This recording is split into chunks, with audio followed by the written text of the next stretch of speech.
नमस्कार, मी डॉक्टर प्रियंका शिंदे, तालुका आरोग्य अधिकारी। सध्या आपल्या तालुक्यामध्ये 2 कोरोनाचे रुग्ण सापडलेले आहेत। त्यातील एक रुग्ण जो आहे तो राऊतनगर अकलूजमध्ये नगर परिषद हद्दीत आहे, तर दुसरा रुग्ण हा ग्रामपंचायत हद्दीत माळीनगरमध्ये सापडलेला आहे। दोन्ही रुग्ण एका रुग्णाचं वय हे 54 वर्ष असून दुसऱ्या रुग्णाचं वय 40 वर्ष असं आहे। माळीनगर हद्दीतला जो पेशंट आहे तो दोन्ही पेशंट खरं तर प्रायव्हेट हॉस्पिटलला ॲडमिट आहेत। दोन्ही पेशंटनी प्रायव्हेट हॉस्पिटलमध्येच टेस्ट केल्या होत्या आणि तिथे ते पॉझिटिव्ह आले होते। आणि जशी मला बातमी मिळाली तसं लगेचच मी ग्रुपला आवाहन दिलं होतं। आणि सध्या जे आता पुढील महिन्यात येत्या महिन्यात आपली पालखी येत आहे तालुक्यामध्ये, त्यानुसार सगळ्या लोकांनी थोडीशी काळजी घ्यायची आहे। ज्यांना सर्दी, ताप, खोकला आणि श्वास घ्यायला असे त्रास होत आहे त्यांनी त्वरित आरोग्य विभागाला संपर्क करायचा आहे आणि लवकरात लवकर त्याची ट्रीटमेंट घ्यायची आहे। काल जसे आपल्याला रुग्ण आढळले आहेत तसे आपण लगेचच जिल्ह्याला एक पत्र दिलेलं आहे। गाईडलाईन्स तर मागून घेतलेल्याच आहेत, त्यासोबत आपण मेडिसिन स्टॉक कोरोनाचे जे आपण रॅट आणि RT-PCR किट असतात त्याची मागणी केलेली आहे। त्याचसोबत मेडिसिन स्टॉकची मागणी केलेली आहे जिल्ह्यावरून। आणि मास्क, जास्तीत जास्त मास्क वापरायला आणि सॅनिटायझर वापरायला मी सगळ्यांना सांगू इच्छिते। वरून आपण त्याची देखील मागणी केलेली आहे, म्हणजे आपण पालखीमध्ये चालणाऱ्या लोकांना जेवढी सुविधा देता येईल तेवढा आपण प्रयत्न करणार आहोत। आपण आशांमार्फत आता सध्या कंटेनर सर्वे जास्तीत जास्त चालू ठेवत आहोत।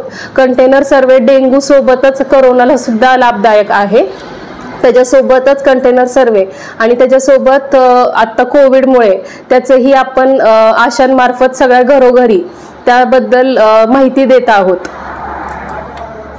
पूर्वी ज्यांनी लस घेतल्या होत्या 3-3 डोस झाले होते त्यांच्यावर काय फरक पडला नाही? सध्या कोविड असं जे आहे आता 5 ते 6 महिन्यापूर्वी सुद्धा थोडासा कोविडचा प्रभाव वाढला होता, पण लस घेतल्यामुळे थोडंसं त्याच्यात म्हणजे जास्त एकदम हाय इंटेन्सिटी अशी काही वाटत नाहीये। लोक त्यातून बरे होत आहे।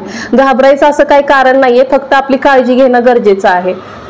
आता जे 2 रुग्ण सापडले ते क्वारंटाईन आहेत का उपचार चालू? ते उपचार चालू आहेत, ॲडमिट आहेत हॉस्पिटलमध्ये, प्रायव्हेट हॉस्पिटलमध्ये। पण घरातल्यांना मात्र आपण काल फॉलोअप घेतला आहे। आपले मेडिकल ऑफिसर गेले होते, आशा गेल्या होत्या, त्यांचा फॉलोअप घेतला, घरातल्यांचं सगळं चेकिंग झालेलं आहे। ते कोविड पॉझिटिव्ह नाही आहेत, पण आपण मात्र त्यांना क्वारंटाईन राहायला सांगितलेलं आहे।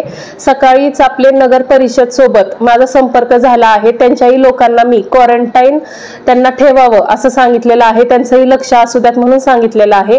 आपल्या आशा रोज फॉलोअप घेत आहेत क्वारंटाईन थोड्या दिवस राहून, आणि जर त्यांना काही सर्दी, ताप, खोकला असं काही आढळलं तर आरोग्य विभागाशी संपर्क करायला सांगितलेलं आहे। प्रमाण वाढलं तर पूर्वीसारखे क्वारंटाईन सेंटर करणार का प्रत्येकानं घरीच क्वारंटाईन राहायचं? आता आधी जे होतं, आधी आपल्याला चांगल्या गोष्टी समजून आलेल्या आहेत की काय केल्यावरती त्याचा किती परिणाम आणि किती चांगल्या गोष्टी होत आहेत, त्याप्रमाणे जसं शासन निर्णय घेईल तसं होईल। पण माझ्या मते क्वारंटाईन राहिलेलं कधीही योग्य राहील, त्याने कंट्रोलमध्ये राहील। जिल्हा स्तरावरून काय सूचना आहेत? तालुक्यात आपल्याच पहिलं रुग्ण सापडलेले आहेत सध्या जिल्ह्यावरून, पण काल कलेक्टर साहेबांशी आपली मीटिंग झालेली आहे। त्यावेळेस आपण ज्यावेळेस विषय मांडले त्यावेळेस कलेक्टर साहेबांनी देखील सांगितलेले आहेत ह्यावरती एक स्पेशल मीटिंग घेऊन ह्याचे स्पेशल गाईडलाईन्स आणि काय करता येईल, कारण की आता वारी येत आहे, त्यानुसार आपल्याला लवकरात लवकर त्याची काहीतरी गाईडलाईन्स येणार आहे।